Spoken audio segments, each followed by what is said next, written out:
The United States can pay any debt it has because we can always print money to do that.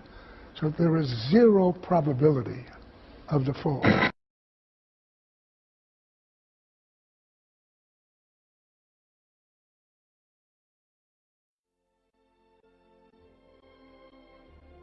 Tras varios años de abundancia y bienestar, a finales de 2008, las sociedades occidentales sufrieron un shock. Los estados entraron en pánico y los ciudadanos despertaron de un largo y apacible sueño. La fiesta había terminado. Entonces, los gobiernos usaron sus recursos prometiendo arreglar la situación. Sin embargo, después de haber gastado miles de millones y haber intervenido sin reparos en todos los sectores, los problemas no han hecho sino empeorar. Desde los medios de comunicación, las aulas universitarias, los más diversos foros políticos y, por supuesto, la gente de a pie, han alegado como originarias de la gran recesión las más diversas causas: la avaricia, la falta de regulación, el simple devenir de ciclos recurrentes en la economía, todas ellas con una tesis común: la culpa recae sobre el capitalismo. El mercado, otorgando una excesiva libertad a los ciudadanos, nos ha llevado a esto. ¿Qué parte de verdad encierra esta afirmación? ¿Es realmente el mercado libre el responsable de la mayor crisis económica de la era contemporánea? Es más, ¿existe realmente el mercado libre en las sociedades actuales?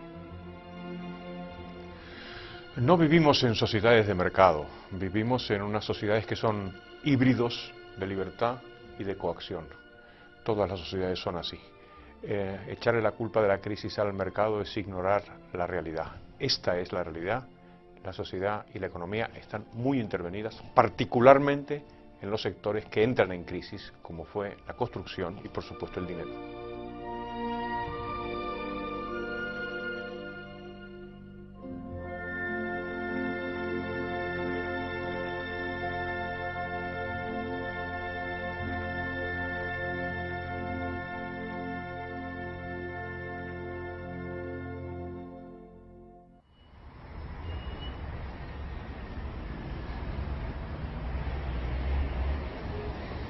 Desde tiempos remotos, las economías han experimentado repentinos periodos de fuerte crecimiento seguidos de estancamiento y crisis. Este fenómeno, conocido como ciclo económico, no solo ha condicionado el desarrollo de las distintas sociedades, sino que por su continuada recurrencia ha hecho que las mismas terminen por acostumbrarse a él. Hoy la gente está más familiarizada que nunca con términos como crisis económica o inflación, dando por hecho su carácter inevitable. Sin embargo, ¿son los ciclos económicos inevitables? ¿Es realmente el capitalismo el culpable de estos inexplicables episodios en los que todos parecen equivocarse de manera masiva? Estas preguntas no son meramente académicas. La gente, más aún cuando está pagando sus consecuencias de manera dramática, necesita y merece saber su respuesta. Es importante entender que si hay un sector intervenido en las actuales economías es el sector financiero y bancario, y que por tanto la crisis que actualmente nos asola no es una crisis de la economía de mercado, sino todo lo contrario. Aquí lo que sucede es que vivimos en una época de socialismo monetario absoluta, ¿no? Empezando porque el Banco Central es un monopolio público, porque el dinero o los pasivos que emite el Banco Central no son convertibles en nada, ni siquiera en oro. I think we live in a sort of modern, technologically advanced manifestation of the Soviet Union, actually. I think it's much more like that. It's very central planning controls everything now. All the power has been centralized, you know, in the US at a federal level, in Europe at a federal level. So I think that that there really are no free markets anymore, just interventions. Luego tenemos un órgano de planificación central, tenemos toda una maraña de regulación administrativa que establece o regula minuciosamente el comportamiento de los agentes financieros y un dinero público. Si esto es una economía de mercado, pues que baje Dios, venga y nos lo explique. Esto es socialismo puro y duro en pleno siglo XXI.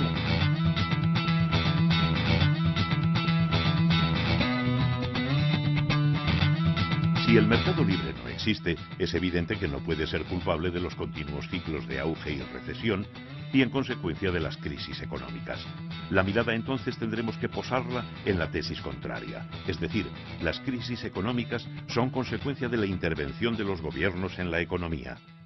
Este singular argumento es precisamente el defendido por la llamada Escuela Austríaca de Economía y, pese a los intentos de la mayoría de la clase académica, ha sido contrastado repetidamente por la realidad hasta convertirla en la teoría económica en alza. Los dos elementos clave para explicar las crisis económicas son el dinero y los bancos. Pese a los exitosos intentos por pervertir ambos conceptos, es importante saber lo que realmente son o deberían ser. Bueno, el dinero se puede definir como todo medio de intercambio que es común y generalmente aceptado.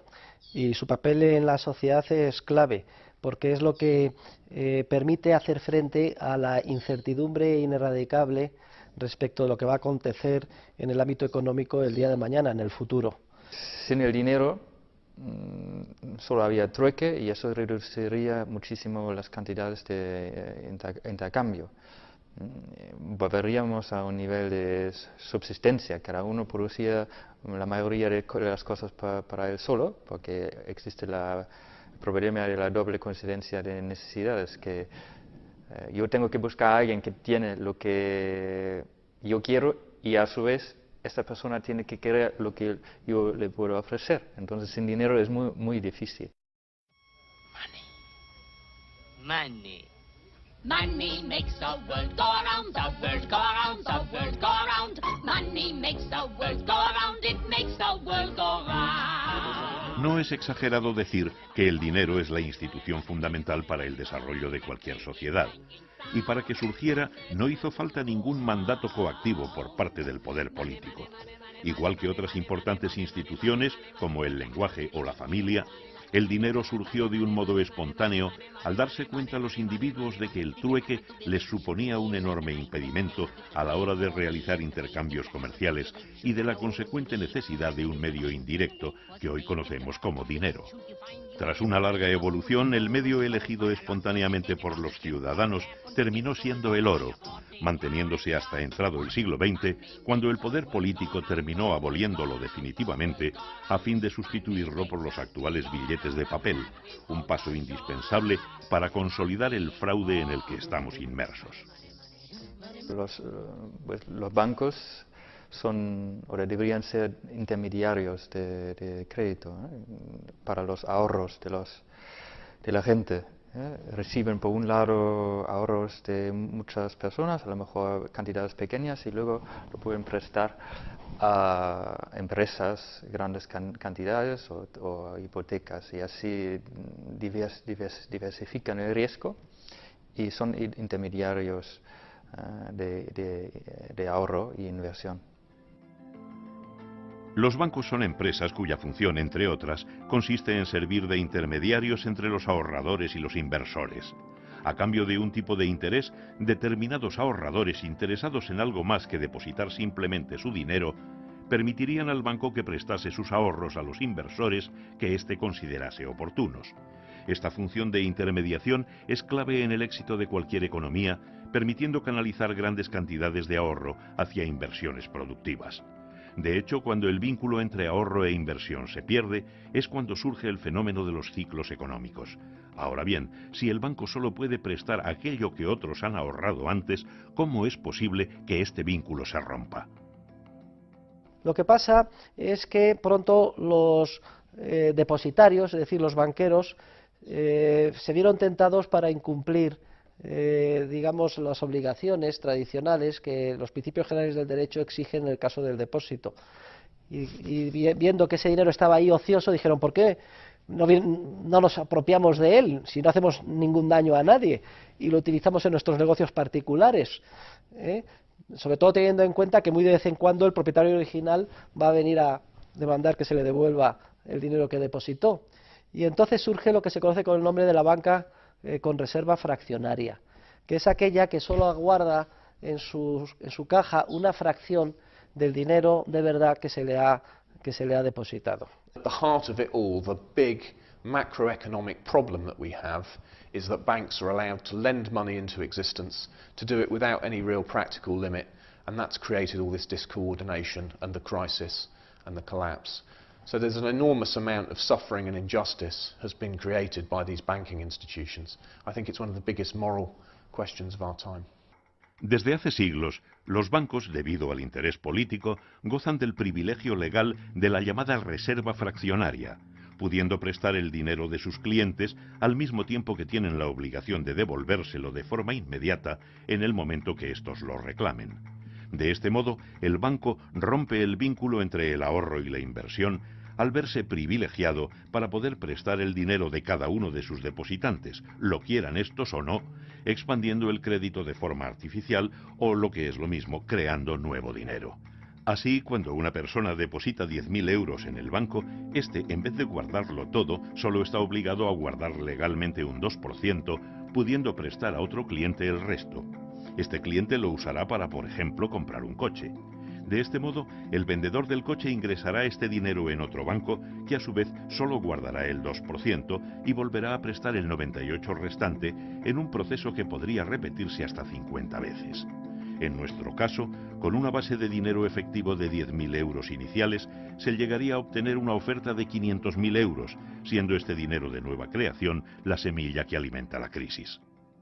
The Cobden Centre survey, we commissioned a reputable polling company to survey 2,000 people, and I believe it might even be as high as 74% think that the money that they deposit in a bank is theirs, when of course the legal relationship is you deposit the money, you lend the money. That's in effect another word for saying you lend the money to the bank, and the bank physically then owes you a debt obligation back. Si cogemos las estadísticas de la oferta monetaria en los países más avanzados, tan solo está plasmado en dinero en efectivo, hoy en día, por ejemplo, en euros, dólares, billetes de euros, dólares o moneda fraccionaria, en torno al 10% o menos del 10% de la masa monetaria. Las otras 9 décimas partes son precisamente esos apuntes contables en los libros de los contables de los bancos, en el pasivo de los bancos. Por eso a mí me hace mucha gracia cuando la gente dice ¿dónde está el dinero? ¿Que ha desaparecido? No, es que es un dinero virtual, que con la misma facilidad que se crea, simplemente haciendo un apunte contable, desaparece. Now, just remember that this thing isn't as black as it appeared.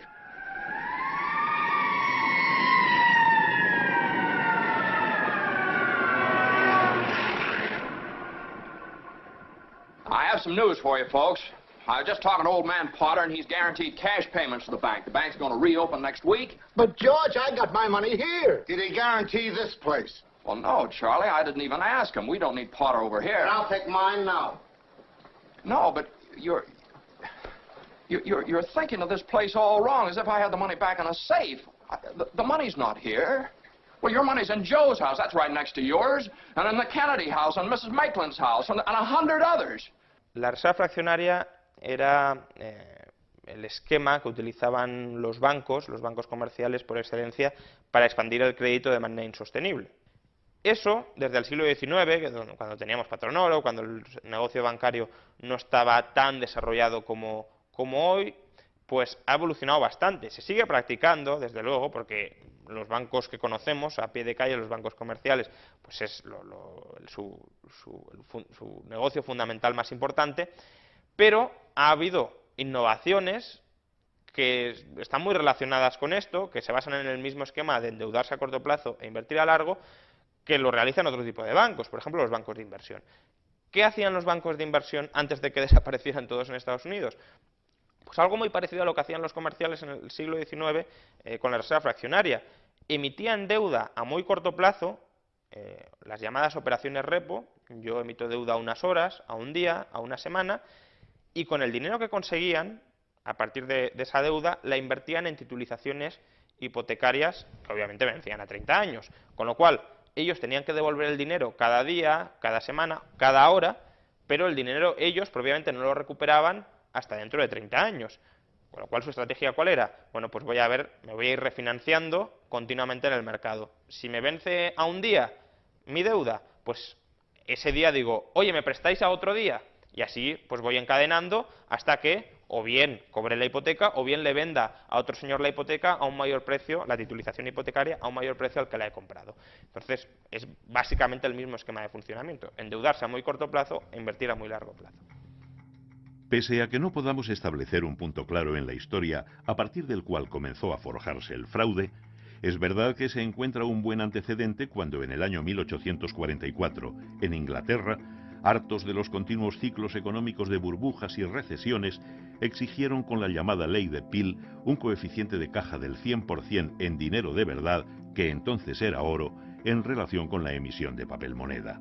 El problema es que los legisladores olvidaron incluir también la prohibición de emisión sin respaldo a los depósitos a la vista, de modo que los bancos, sin necesidad de emitir papel moneda, podían seguir creando nuevo dinero mediante simples apuntes contables en sus libros. Claro, esto hizo que los ciclos continuaran, las burbujas continuaran. Las burbujas, resultado de la creación de préstamos sin respaldo de ahorro real, que terminaban en última instancia en una crisis financiera cuando la gente se daba cuenta de que todo era artificial, ¿no? Entonces, se pone de manifiesto que cada un número regular de años, los banqueros privados, cuando vienen las crisis financieras, son insolventes porque no tienen el dinero en efectivo, en oro, necesario para devolver todos los depósitos que han creado. Y entonces, ineludiblemente, es necesario crear un prestamista de última instancia que les salve de los apuros cada vez que vienen mal dadas. Claro, para poder salvar a los banqueros privados cada vez que viene una crisis financiera, es necesario que este banco principal, prestamista de última instancia, sea capaz de generar de la nada toda la liquidez necesaria para tapar los agujeros de los bancos privados. Y eso no se puede hacer con oro, porque no se puede crear de la nada oro. La tan ansiada piedra filosofal que buscaban los gobernantes medievales, pues no se encontró nunca. Entonces no hay más remedio que eliminar el oro como, digamos, patrón monetario y sustituirlo por un sistema monetario puramente papel, es decir, lo que se conoce con el nombre de las leyes de curso legal o forzoso. El Banco Central es una especie de negocio o de relación entre el poder político y una parte del sistema financiero. Originalmente los bancos centrales eran privados. Entablaron una relación con el gobierno de tal manera que el gobierno les decía: te otorgo el monopolio de la emisión de moneda, que es un negocio extraordinario, y a cambio tú me financias. Luego vemos cómo el error de la ley de Peel lleva, por un lado, a la aparición del prestamista de última instancia, el Banco Central, y por otro lado, a la eliminación paulatina del oro y a su sustitución por un sistema puramente fiduciario tipo papel, en este caso, libras de papel. Whereas in 1971, the Bretton Woods system folded completely with the closing of the gold window by the Nixon administration in the US, leading us into a world of global paper currencies, where every currency in the world is confidence-based as opposed to being physically backed. I have directed Secretary Connally to suspend temporarily the convertibility of the dollar into gold or other reserve assets, except in amounts and conditions determined to be in the interest of monetary stability and in the best interest of the United States. En conclusión, el sistema financiero actual, basado en la creación de los bancos centrales, la sustitución del dinero real por billetes de papel y el privilegio legal a los bancos privados para que puedan manejar a capricho los ahorros de sus clientes, es la clave para que el poder político siga a costa de su propia supervivencia, provocando tanto las crisis económicas como sus dramáticas consecuencias. Los gobiernos quieren gastar y impuestos no son muy populares, porque la gente ve claramente que el gasto del gobierno tiene un coste, que son los impuestos que le quitan el dinero. Entonces, otra forma de financiar los gastos es por la producción de nuevo dinero. Entonces, el gobierno gasta más que recibe en impuestos, por la diferencia imprime bonos estatales, luego el sistema financiero, los bancos, compran una gran parte de estos bonos y luego el Banco Central compra estos bonos. En los Estados Unidos los compra directamente o en la Unión Europea, en la zona euro, lo acepta estos bonos como colateral para nuevos préstamos a los bancos. Entonces los bancos reciben nuevo dinero que pueden expandir el crédito y los precios suben. Entonces la gente paga también para los gastos públicos, pero paga por la inflación y no lo relaciona esto. Entonces más popular, porque si tú subes impuestos, los votantes te van a castigar probablemente, pero con el déficit público que se financia con la monetización y la inflación, la gente no te castiga o no te castiga tanto. Tenías razón, Teofilito, ganar dinero es muy divertido y está chupado con el duplicacharro multisisme, casi tan chupado como gastarlo. ¡Oh, no! No me digáis que habéis gastado dinero duplicado. Claro, ¿qué tiene de malo? ¡Que si sigue duplicando se podría hundir la economía! ¿Por qué dice eso? ¿Es que no lo veis? Si todos lo tienen, perderá valor, los precios subirán y todo el mundo querrá tener más y más dinero. ¡Será el caos! $10.000, precio exacto. Hoy no llevo cambio. La inflación, la gente no la percibe como impuesto, la percibe como una política monetaria más, como una herramienta más para solucionar determinados problemas en determinadas circunstancias, y la realidad es que empobrece a todos los habitantes por igual, porque lo que hace es mermar la capacidad adquisitiva. Mermar la capacidad adquisitiva de un pobre, de una persona que tiene una renta baja, no es lo mismo que mermarla de un rico, un señor que tiene una renta alta. Entonces es mucho más grave o descansa mucho más sobre los hombros de los pobres. En la práctica, la señal que provoca el inicio del ciclo económico es la bajada de los tipos de interés. Cuando estos caen, los empresarios se lanzan a iniciar negocios nuevos que parecen ser rentables. Esto es así cuando los tipos de interés bajan por causas naturales, como el aumento del ahorro real de la gente. El problema es cuando la bajada de los tipos de interés se produce por la manipulación de los bancos centrales y los gobiernos, llevando con ello a los empresarios a cometer errores fatales de un modo masivo. Es verdad que en principio se producirá un auge económico, se reducirá drásticamente el desempleo, subirán las bolsas, aumentará el valor de las inversiones y con ello la ilusión de la gente que creerá por fin posible llevar un mejor estilo de vida. Sin embargo, antes o después, todo termina revelándose como una gran mentira. Resulta que como la bajada inicial de los tipos de interés era artificial, los proyectos emprendidos por los empresarios y con ellos todos sus aparentes beneficios resultan ruinosos. Ruinosos tanto para la gente como para los propios bancos, que haciendo uso de su privilegio legal, no solo habrán prestado el dinero de aquellos que no querían prestarlo, sino que se lo habrán prestado a gente que ahora será incapaz de generar los beneficios suficientes para devolverlo y que además lo tendrán invertido en bienes con un valor inflado que está a punto de caer. Así, una vez que terminen subiendo los tipos de interés, el banco sufrirá unos problemas de morosidad que ni siquiera podrán arreglarse quedándose con el patrimonio del moroso, cuyo valor estará a la baja, llegando a una situación tan dramática que ni siquiera los bancos centrales podrán hacer nada para arreglarlo. La única salida será entonces la recesión económica, proceso en el que tendrán que purgarse todos y cada uno de los errores provocados por la penosa e interesada relación entre los propios bancos centrales y los gobiernos. ¿Y quién paga todo esto? Pues los usuarios de la moneda. En este sentido es un gran fraude, porque ni siquiera eso se vota en el Parlamento.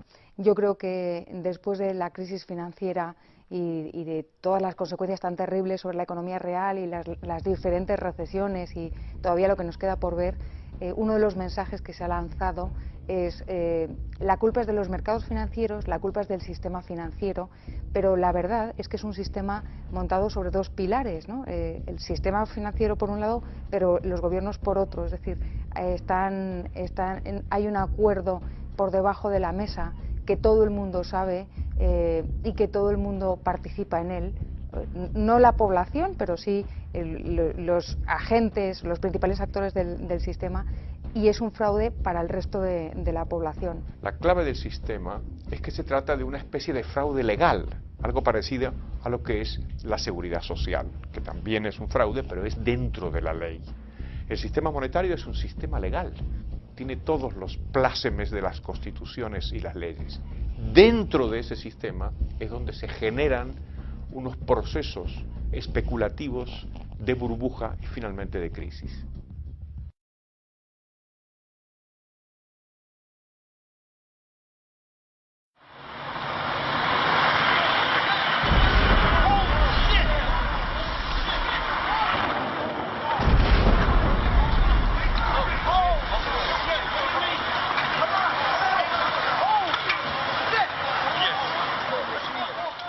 Es muy difícil ponerle una fecha a la crisis, pero si estamos de acuerdo de que la crisis tiene que haber venido del periodo de expansión anterior, probablemente podemos encontrar la raíz de la crisis en torno a la caída de las Torres Gemelas, digamos, para buscarle una fecha.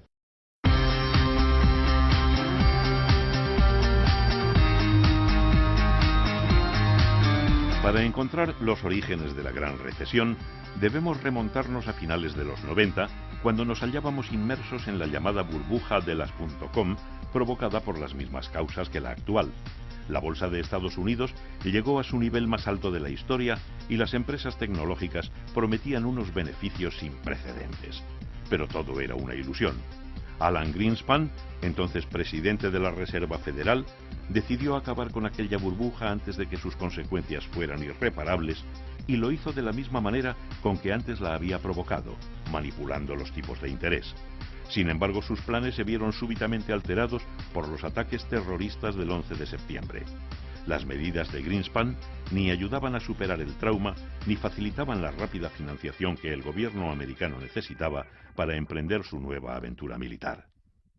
You feel that your ideology pushed you to make decisions that you wish you had not made. Well, remember that what an ideology is a conceptual framework with the way people deal with reality. Everyone has one. You have to exist, you need an ideology.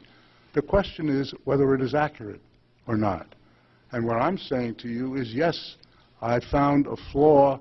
I don't know how significant or permanent it is, but I've been very distressed by that fact. Debido o no a este profundo error intelectual, los tipos de interés volvieron a ser manipulados tanto por la propia Reserva Federal como por el Banco Central Europeo, inundando el mercado con nuevo dinero. Si los bancos este dinero de nueva creación en forma de depósitos, que crean de la nada entregando una chequera,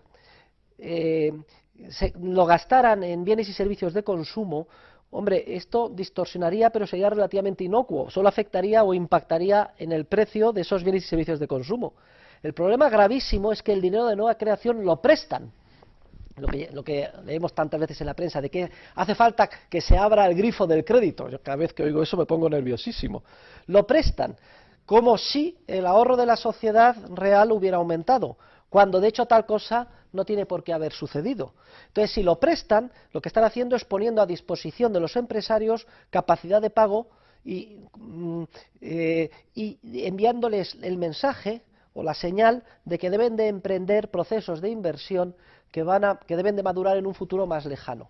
Por ejemplo, el millón de viviendas que se han construido en nuestro país en la época de la burbuja, etcétera. Como si el ahorro de la sociedad hubiera aumentado, cuando de hecho tal cosa no ha sucedido.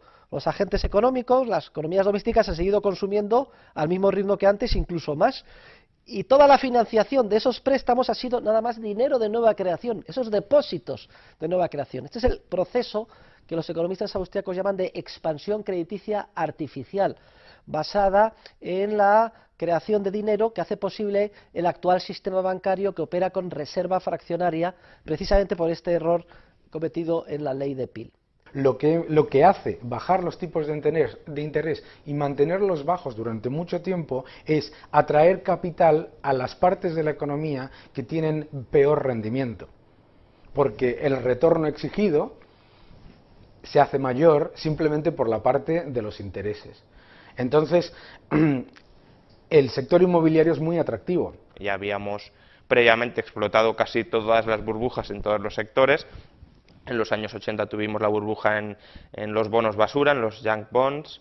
En la década de los 90 la burbuja de las .com, con una mini burbuja inmobiliaria a principios de los 90 y posteriormente pues una burbuja en el sector inmobiliario. Creo que era The Onion que decía que la economía estadounidense busca una nueva burbuja para salir de la recesión de la burbuja anterior, ¿no? Pues algo así. Según avanzaba la manipulación de los gobiernos y sus bancos centrales, más parecía haberse encontrado de nuevo el secreto de la prosperidad. Se alimentó la ilusión de la gente, crecieron los salarios, aumentaron los beneficios de las empresas, subieron las bolsas. El sector inmobiliario en concreto parecía engordar indefinidamente y los bancos, igual que muchos empresarios, vieron en él una enorme oportunidad de negocio. Oportunidad que en su caso se veía acrecentada por el privilegio legal de poder disponer libremente del dinero de sus depositantes, lo que les llevó a conceder préstamos incluso a gente que a todas luces sería incapaz de pagar sus deudas. Las hipotecas llamadas subprime son nada más que un ejemplo de lo que sucede cuando el crédito se expande de manera desordenada, muy por encima de lo que son los ahorros de la gente. Esto es simplemente cuando hay crédito fácil. Cuando hay crédito fácil, se rebajan los requisitos para conceder créditos. Y al final lo que pasó es que simplemente se daban créditos a cualquiera. No era necesario que uno demostrara tener ningún aval. Aparte de las maneras que ya se han explicado, los bancos comenzaron a financiarse vendiendo préstamos, llamados titulizaciones, que ellos mismos habían concedido. Básicamente, una vez que un banco había concedido, por ejemplo, 100 hipotecas en Estados Unidos, podía hacer con ellas un paquete y vendérselo a cualquier inversor que estuviera interesado en la rentabilidad que de ello pudiera obtener, ya fuera un fondo de pensiones suizo o un banco japonés. De este modo, el banco americano recuperaba inmediatamente la inversión realizada y podía lanzarse a conceder nuevos préstamos que a su vez vendería más tarde, volviendo a empezar el proceso. Por eso, cuando más tarde estalle la crisis en Estados Unidos, los efectos se harán sentir por todo el mundo. Los nombres de los bancos que gracias a la intervención estatal hicieron de esta actividad su principal negocio, no tardarían en aparecer a diario en las portadas de todos los periódicos unos años después. Pensaban que la burbuja iba a continuar. Entonces, casi daba igual si la gente no puede pagar su hipoteca, aunque el riesgo estaba muy alto que no iban a pagar, porque al final el banco entonces recibe la casa. Y como la casa sigue creciendo en valor, pues se quedan con la casa y luego la vendan con un beneficio, ¿no? Es decir, pensaban que la burbuja iba a continuar. Y eso pensaba incluso Bernanke, que dijo que nunca había un periodo de tiempo en los Estados Unidos donde en todos los Estados Unidos bajaban el precio de las casas. Es decir, todos estaban en esta burbuja que iba a continuar. What I think is more likely is that house prices will slow, maybe stabilize, might slow consumption spending a bit. I don't think it's going to drive the economy too far from its full employment path, though. No solo las ilusorias perspectivas económicas alentaban a los bancos a unas prácticas que terminarían descubriéndose como suicidas. Por si fueran pocos sus privilegios legales, los gobiernos dedicaron sus energías a que sus actividades no decayeran. Un ejemplo muy claro fue la labor llevada a cabo por las compañías hipotecarias Freddie Mac y Fannie Mae, que básicamente dedicaron sus esfuerzos a la lucrativa tarea de adquirir las titulizaciones de hipotecas que ya habían vendido antes los bancos, reempaquetarlas y volverlas a vender, sabiendo que contaban con el respaldo implícito del gobierno americano, de modo que si quebraban, sabían que el gobierno se haría cargo de su deuda, como finalmente pasó. Hasta entonces, sin embargo, su actividad servía para que los bancos contasen con nuevos fondos, reiniciasen el proceso, titulizando no solo hipotecas, sino préstamos al consumo, a estudiantes, a la adquisición de coches, y engordasen la burbuja aún más, expandiéndola a otro tipo de negocios, entre los que destacaron las aseguradoras financieras y las agencias de calificación. Las agencias de calificación básicamente se dedicaban a, cuando los bancos titulizaban, o emitían deuda para financiarse ellos mismos, decían, bueno, esta titulización o esta deuda es de esta calidad, de muy buena calidad, por ejemplo, y por eso cobraban. Y luego las agencias aseguradoras lo que hacían era asegurar, como su nombre indica, que si quebraba, o si se impagaba, mejor dicho, esa deuda, ellas responderían a través de un instrumento financiero llamado CDS, ¿no? Seguro contra riesgo de impago. Al principio todo iba muy bien. ¿Por qué? Pues las aseguradoras mismo pues iban asegurando, y como nadie impagaba, pues cobraban por la prima del seguro, pero no desembolsaban nada. Y luego las agencias de calificación, porque normativamente, por regulación, era obligatorio pasar por ellas. Con el paso del tiempo, como la manipulación de los bancos centrales y los gobiernos hizo que la inversión se focalizara en actividades tan concretas como la inmobiliaria, no tardó mucho en desvelarse la falta de inversión en otros sectores como las materias primas, vitales a la hora de seguir construyendo. Esa falta de inversión supuso una intensa subida de precios que los beneficiados por la expansión crediticia trataron de repercutir con poco éxito a los consumidores, provocando en última instancia el cierre de muchas empresas y el consecuente despido de trabajadores. Si tú repercutes aumentos de costes en toda la economía a los consumidores se les acaba la renta. Entonces, tú tienes que, como consumidor, tienes que empezar a discriminar. Me han subido un 20% la gasolina y me han subido la comida un 30%. Pues si te elevan el precio de los alimentos un 30% y el de la gasolina un 20%, o al revés, vamos, tú tienes que elegir, viajo menos o como otro tipo de productos más baratos. Y al elegir, pues estás quitándoles demanda a unos y dándosela, o manteniéndosela, mejor dicho, a otros. Ante esta situación, Greenspan comenzó a elevar tímidamente los tipos de interés que él mismo se había encargado de bajar hasta entonces, con las consecuencias que ya sabemos. Pero el mal ya estaba hecho. Los sectores más inflados por el auge artificial de los años precedentes comenzaron su contracción, siendo incapaces de hacer frente a la subida de precios de las materias primas. Las empresas comenzaron a quebrar, especialmente durante 2007, dejando a la gente en el paro y con enormes deudas a las que hacer frente. Los impagos de la subprime se dispararon, lo que rápidamente arrastró a aquellos inversores de todo el mundo que habían adquirido esas hipotecas. La enorme manipulación por parte de los gobiernos y los bancos centrales quedaba ahora en evidencia, y con ella el inmenso volumen de errores de inversión que había provocado. Around the world, both Asian and European shares are sharply lower. Asia's biggest stock exchanges are closed, but every... En la época de la burbuja todo el mundo está encantado y nadie se atreve a parar la fiesta. W takim krótkim okresie, jak już powiedzieliśmy, następuje krach. Ludzie się budzą pewnego dnia z taką informacją, że to wszystko była iluzja, że nieprawda, że na krótką metę przez jakiś czas można tak żyć na kredyt, ale później ktoś za to musi zapłacić. Ostatecznie okazuje się, że to oni sami muszą zapłacić. Conforme las titulizaciones y demás deudas resultaban impagadas y degradadas de calificación, los inversores sentían cada vez más ansias por desprenderse de ellas. Cuando en verano de 2007 se produjeron los primeros avisos serios de que algo grave pasaba, los bancos centrales, presos del pánico, se embarcaron en una suicida huida hacia adelante, inyectando a los bancos aún más dinero a fin de generar confianza.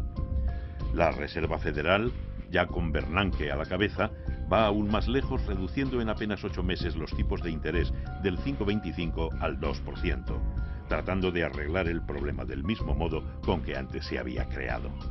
Como era de esperar, la situación se agravó al acentuarse la inflación, especialmente en el mercado de las divisas y sobre todo en el de las materias primas.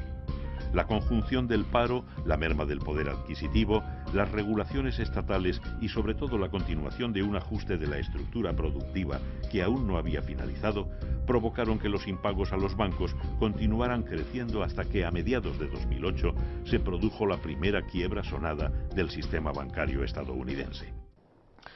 Cuando Bear Stearns cayó, mucha gente de repente se dio cuenta que Bear Stearns tenía 35.000 millones de exposición a créditos de baja calidad en dos fondos particulares que tenía. Eso no lo sabía prácticamente nadie. Lo sabían y lo habían dicho y lo estaban diciendo una y otra vez inversores que estaban constantemente hablando del riesgo de la burbuja.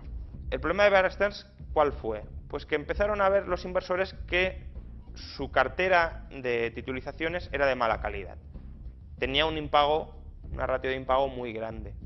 Entonces, claro, tú como inversor te planteabas, ¿debo refinanciar a Bear Stearns si sus inversiones tienen un agujero muy grande, si hay un riesgo de impago muy grande? Porque en cualquier momento, si yo le refinancio, me puede dejar de pagar a mí porque no se va a cobrar de las hipotecas. Entonces, empezó a cundir un lógico nerviosismo, la gente le dejó de prestar, como Bear Stearns no tenía prácticamente líquido, activos líquidos, la tesorería en 3 días le desapareció y dijo, ¿ahora qué hago? Bear Stearns fue el mini shock, porque Bear Stearns por lo menos se generó con de una manera abierta en el mercado. El gobierno apoyó ligeramente a Bear Stearns, pero JP Morgan compró los activos. Fue una quiebra ordenada. El problema fue Lehman. Pronto corrieron rumores acerca de la solvencia de Freddie y Fannie, por lo que el gobierno americano anunció que en caso de ser necesario las rescataría. Pese a la aparente calma que estas declaraciones supusieron, la primera semana de septiembre de 2008 se hizo evidente la quiebra de ambas, optando el gobierno por invertir $200.000 millones en ellas. Why do you feel so compelled to do this? And in the end, could this cost several $100 billion? Harry, these companies are so big and so interwoven into the financial markets and our financial system, we had no choice. De nada sirvió. Solo una semana después, además de anunciarse que Merrill Lynch se vendía a precio de saldo, se produjo la mayor quiebra de la historia. Todos los bancos tenían deuda o titulizaciones garantizadas por Freddie Mac y Fannie Mae. Entonces, si los bancos de inversión habían invertido en esto y estos activos ya empezaban a ser de mala calidad porque estaban rescatadas, ¿qué pasaba con esos bancos? Y ahí, pues, a Lehman Brothers le pasó algo muy parecido a Bear Stearns en marzo. El problema para mí empezó realmente con Lehman, que fue cuando se empezó a constatar de manera evidente que los estados decidían quién se rescata, quién sobrevive y quién no. There's no public money for a bailout of Lehman Brothers. And even if the money were accessible, there would be no political will. Political will? Was it political will to bail out Fannie and Freddie? Things were different then. 5 days ago. Se le cortó la financiación en el mercado, no pudo refinanciarse, pero tampoco, y no está claro por qué, no quiso acudir a la Reserva Federal. Lo que se intentó fue que algún grupo extranjero lo comprara. ¿Qué pasa? Que lo quisieron comprar a un descuento tan grande que el propio CEO de Lehman Brothers dijo que era inaceptable. Y él jugó la baza de, pues, si no me dais mejores condiciones, quiebro.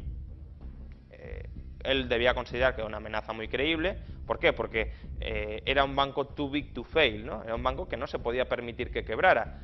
Y ahí se permitió que quebrara. Y al quebrar, pues, digamos que todo el castillo de naipes de expectativas sobre el que se había construido el sistema financiero mundial, que los bancos nunca iban a quebrar, pues se vino abajo. Se introduce tal nivel de incertidumbre en el mercado sobre los activos que estos bancos tienen, que estos bancos, ellos mismos, dejan de prestarse entre ellos. Luego también la agencia aseguradora AIG, como se empezaron a multiplicar los impagos y tenía tantos seguros contra impagos, pues también empezó a recibir un montón de reclamaciones de reponme el capital y no podía hacer frente a ello, con lo cual fue otra que tuvo que ser rescatada porque si no habría quebrado y se consideraba inaceptable que quebrara.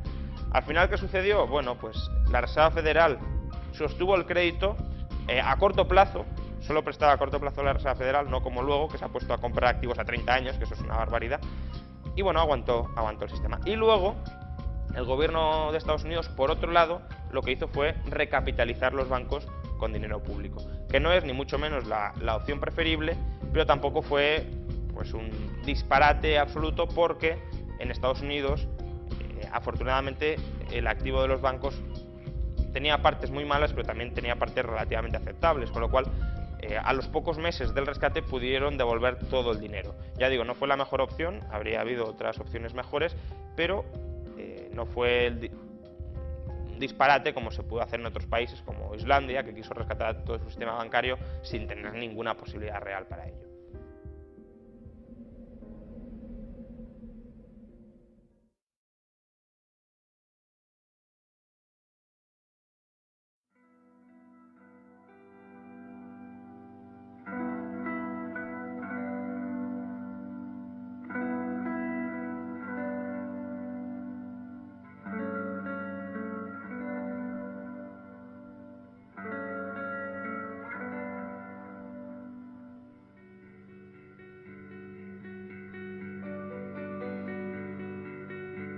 A pesar de todas las intervenciones estatales, la economía es un proceso poderosísimo constituido por millones de seres humanos que cada día se levantan tratando de salvar de la quema lo que pueden, de encontrar los proyectos de inversión rentables, pues que al final la economía termina reestructurándose, porque ya se han cortado, ya se han cerrado esos centenares de miles de empresas que no eran rentables. Es cierto que hay mucho desempleo, pero está ahí latente para volverse a recolocar, si es que lo permite la intervención del Estado y la rigidez del mercado laboral desaparece en los proyectos de inversión que sí que sean sostenibles. Luego, la recesión es ya el comienzo de la recuperación. Uno de los aspectos más interesantes de la crisis es cómo las diferencias políticas, que al parecer eran abismales antes de la crisis, después de la crisis desaparecen. Y todos los gobiernos del mundo han salido a expandir la oferta monetaria con rescates bancarios, a subir los impuestos, a subir el gasto público, todos. Las políticas gubernamentales contra la crisis tuvieron dos fases claramente diferenciadas. La primera, que se correspondería con el cuarto trimestre de 2008, fue el rescate o estabilización del sector financiero, ni siquiera de la economía financiera, sino del sector financiero. Probablemente dentro de la retórica de la crisis, de las expresiones más desafortunadas, es la expresión rescate. ¿Por qué? Y porque carece de connotaciones peyorativas. ¿Quién va a estar en contra de un rescate? Parece que un rescate necesariamente es bueno. Y ahí esto es un grave error, puesto que hay bancos, entidades que no deberían haber sido rescatadas. Bancos que en un sistema un poquito más cercano a algo que podemos denominar un mercado libre, pues no podrían haber crecido hasta determinada cantidad. Y desde luego no tienen por qué haber sido rescatados con dinero público, que es lo que ha pasado en casi todo el mundo. La manera correcta de haber hecho esto, y que no habría costado ni un solo euro y además, o dólares, y además se habrían asignado exactamente las pérdidas a los responsables de ello. Bueno, lo primero, los bancos que sean insolventes, los accionistas lo pierden todo. Es de sentido común. Una empresa que está quebrada es una empresa que pierde, cuyos accionistas lo pierden todo, por definición.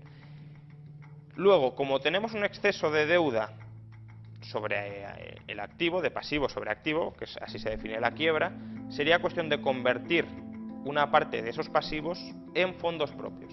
Esta operación se conoce como capitalización de deuda y también es bastante recurrente en el sector privado empresarial distinto del financiero. De manera que, por ejemplo, los acreedores de deuda subordinada, que es una deuda basura básicamente, se convierten en accionistas. No cobran el dinero, porque obviamente el banco está quebrado, no cobran nada, o no cobran en dinero, sino que cobran en acciones. Luego, si ni siquiera con los deudores subordinados conseguimos reflotar el banco, pues ya vamos escalando un poco, ¿no? Pasamos a los acreedores a más largo plazo, a los acreedores que han comprado otros instrumentos de riesgo, etc. Lo último que habría que tocar serían los depósitos a la vista, porque claramente quien ha metido dinero en un depósito a la vista en un banco no es porque esté esperando hacer una inversión especulativa a largo plazo. Por tanto, primero vamos tocando las inversiones, por orden de relación, las inversiones más especulativas y más a largo plazo, y eso lo vamos convirtiendo en accionistas. El resultado, Pues que cuando hayamos convertido una masa mínima de acreedores del banco en accionistas, el banco estará recapitalizado. Si hay pérdidas, por ejemplo, si las acciones caen mucho de precio por debajo de lo que esperaban cobrar los acreedores, pues lo siento mucho, pero usted invirtió en el banco a riesgo y se ha arriesgado a perder dinero. No habría que haber metido ni un solo euro o dólar del contribuyente. Y tampoco es que sea una conversión tan exagerada de deuda. Para que nos hagamos una idea, la mayoría de bancos estadounidenses, convirtiendo menos del 5% de todos sus pasivos, estaban recapitalizados automáticamente. Muy al contrario, los estados optaron por rescatar a la banca jugando con el dinero de los contribuyentes. La manera más escandalosa fue la llamada creación de un banco malo, como sucedió en Irlanda. Mediante esta fórmula, el sector público optaba por comprar a los bancos todos sus activos tóxicos a precios inflados, de modo que la inversión nunca sería recuperada. Otra manera, puesta en práctica en Estados Unidos, consistió en convertir al Estado en accionista de los bancos, con la arriesgada intención de, cuando se normalizase la situación, poder recuperar lo invertido. En ambos casos se manifestó de nuevo la privilegiada situación de la banca y los ciudadanos tuvieron que soportar cómo su dinero era usado para salvar a unas empresas insolventes que además podían seguir repartiéndose dividendos y remunerando a sus directivos como si nada hubiera pasado. Una vez se consiguió la estabilización del sistema financiero, se pensó que lo único que hacía falta para ya volver a recuperarnos era que a la economía real, que había quedado un poco pachucha, pues darle alguna alegría, estimularla un poco. Y eso se intentó a partir de enero, febrero de 2009. Ahí se implementaron una enorme cantidad de planes de estímulo para la economía. En esto consiste el Plan Español de Estímulo de la Economía y el Empleo, que desde hoy vamos a llamar Plan E. ¿Qué sucedió? Pues que claro, ¿quién compró esa deuda pública durante años? El sistema bancario. Cuando se empieza el proceso de endeudamiento de los estados, se continúa con el proceso del endeudamiento de los bancos. Y ese ha sido, es difícil decir quién fue primero, la gallina o el huevo, pero lo que sí es fácil es decir que lo que hemos tenido ha sido un proceso en el que los dos estaban participando del mismo problema e impulsando el mismo problema a la vez. La estabilización y el rescate del sistema financiero, que como digo tenía su parte de lógica, que habían acometido a finales de 2008, se truncó en 2010 y sobre todo en 2011. ¿Por qué? Porque contaminaron todo el balance de los bancos y lo contaminaron con activos tóxicos, esta vez no hipotecarios, sino de deuda pública. Y ese es para mí el mayor riesgo de la política actual, que en vez de atacar un problema de deuda como se debe atacar, que es reduciendo la deuda, se está atacando un problema de deuda con más deuda. Si suponemos que no se podrían haber corregido las cosas antes, o sea, si damos por supuesto que la historia anterior es inevitable y nos encontramos con el estallido de la crisis, ahí había que abordar diferentes soluciones. Una es la apertura de los mercados. Es importante que cuando la economía cae, cuando se restringe la actividad económica, la economía sea muy flexible para que los agentes puedan cambiar rápidamente de actividad. Cuando perciben que un sector está muy inflado, como por ejemplo sucedió con la construcción o con la banca, puedan rápidamente cambiarse de sitio. Para eso hay que cambiar la legislación laboral, hay que abrir los mercados de todo tipo. Eso es un campo. El otro campo es el campo de la hacienda. Y ahí lo que habría que haber hecho es bajar el gasto público, bajar los impuestos y bajar la deuda pública. Los gobiernos hicieron estas tres cosas al revés. Subieron los impuestos, subieron el gasto y subieron la deuda pública. Y el tercer campo es el campo bancario, claro. Intentar reformar el sistema ajustándolo de tal manera que esa capacidad natural dentro de este sistema que tiene para crear burbujas se vea un poquito mitigada en el futuro.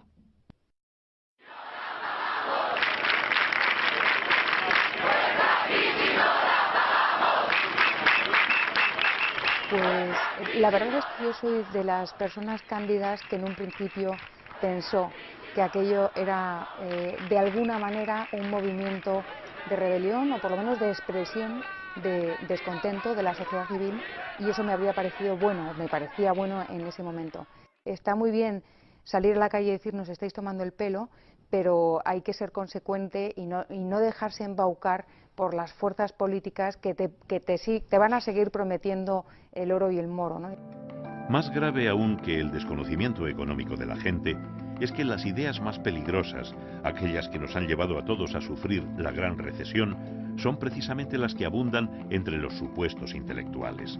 La semilla del mal, sembrada hace años por Keynes, florece en las ideas de economistas tan afamados como Greg Mankiw, que a fin de condenar el ahorro y animar el consumo, llegó a proponer la eliminación por sorteo de todos los billetes con el número de serie seleccionado en la tómbola.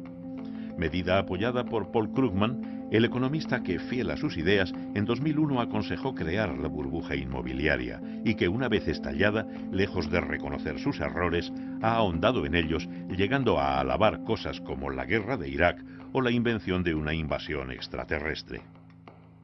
If we discovered that space aliens were planning to attack, and we needed a massive buildup to counter the space alien threat, and really inflation and budget deficits took secondary place to that, this slump would be over in 18 months. Fueron muchos los economistas que, utilizando la ciencia económica dominante y mayoritaria, decían que no había ningún problema. They tell us that we should have more credit. More credit is the thing that got us into the problem in the first place. They should tell us we should have more spending.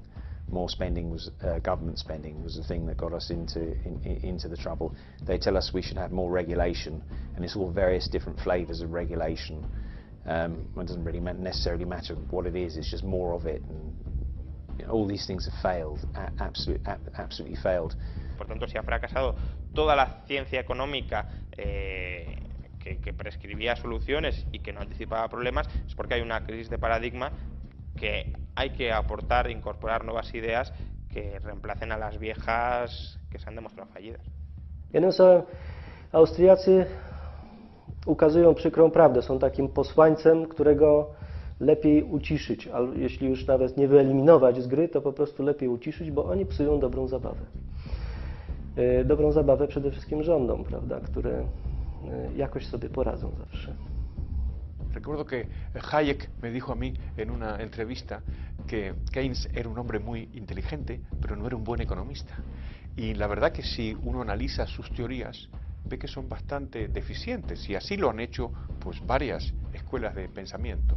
Pero tenía una virtud Keynes, que es que conectaba con lo que podríamos llamar el pensamiento único, el pensamiento convencional, la corrección política, que es que los mercados no funcionan, que la gente libre se equivoca y que por lo tanto es mejor que el Estado venga e intervenga en esas decisiones e imponga a él un marco económico diferente. That Keynes might not have approved of the Keynesianism which came to dominate policy. Sure he didn't. In fact, I can positively say so. The very last time I saw him, about 6 weeks before his death, I was meeting him as I was still having dining rights at King's College, and I was here for a weekend, and talked to him after dinner and asked him whether he wasn't alarmed by what his pupils, naming two, I won't name now, were doing, agitating for more expansion, when in fact the danger clearly was inflation.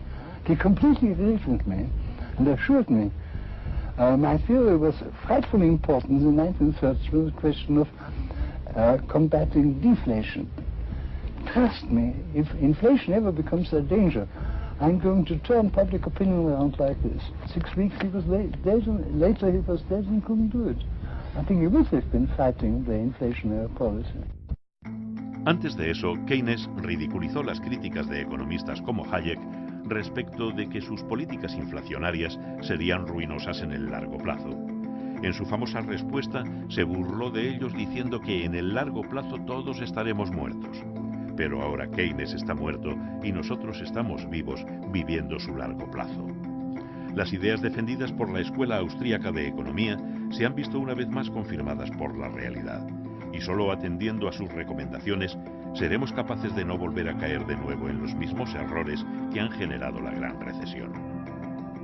Para evitar la repetición de ciclos recurrentes de auge, crisis financiera y recesión que vienen asolando la economía de mercado desde hace 200 años, sería preciso rediseñar el sistema financiero y bancario a nivel mundial y hacerlo compatible con las exigencias de una economía de mercado, de un sistema capitalista, que se basa en el cumplimiento estricto de los derechos de propiedad.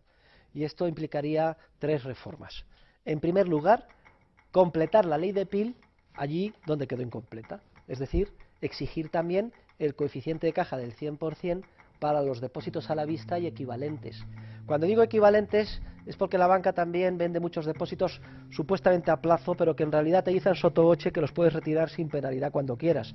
Eso también son depósitos a la vista. Y es para mí un motivo de gran satisfacción que hace escasamente un año, en octubre o en septiembre del 2010, 2 diputados Tory presentaron un proyecto de ley en esta misma línea y además me citaron en el Parlamento británico.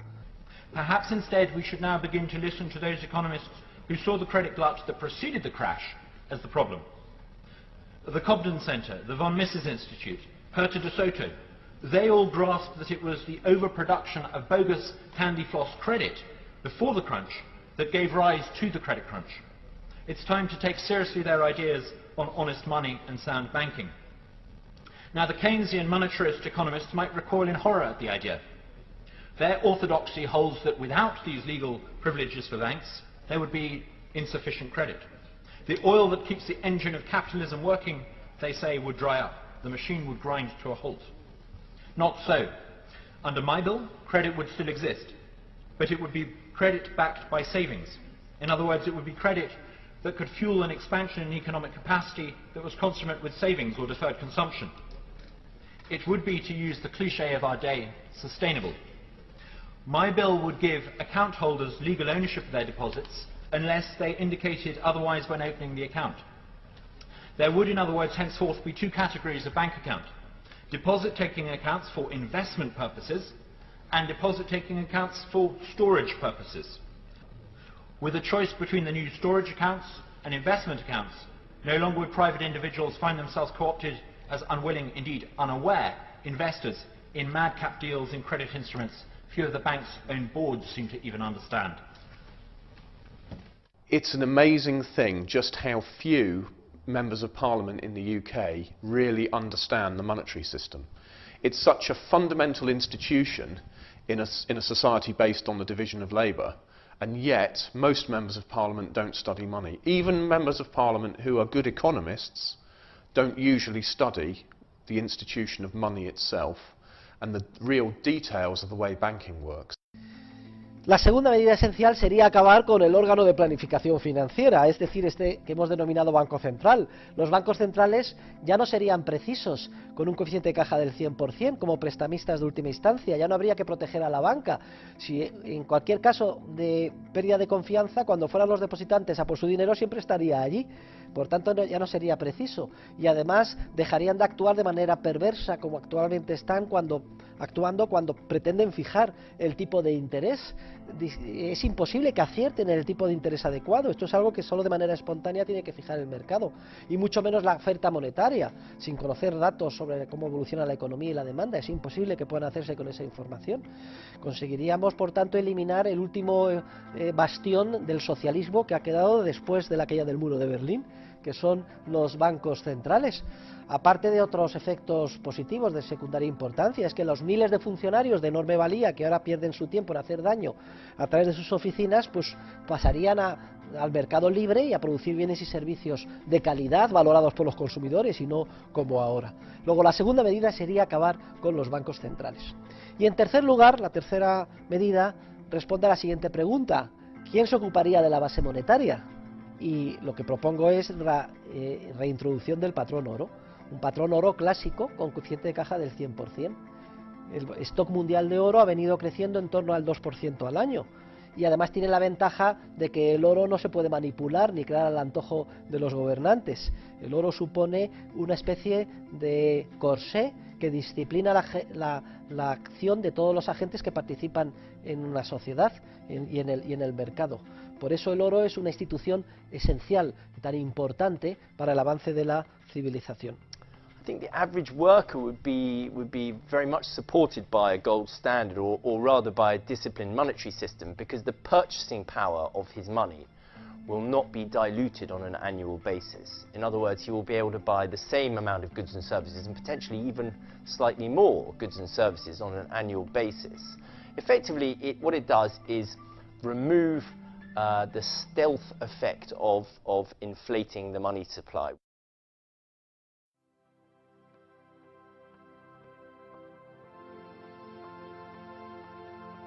No hace tantas generaciones, los hombres y mujeres de bien arriesgaron sus vidas por recuperar la libertad que les había sido arrebatada. Muchos murieron en el intento. La historia de la humanidad no es sino la larga lucha de los hombres contra la opresión. Hoy el riesgo es menor, infinitamente menor, pero lo que está en juego es exactamente lo mismo.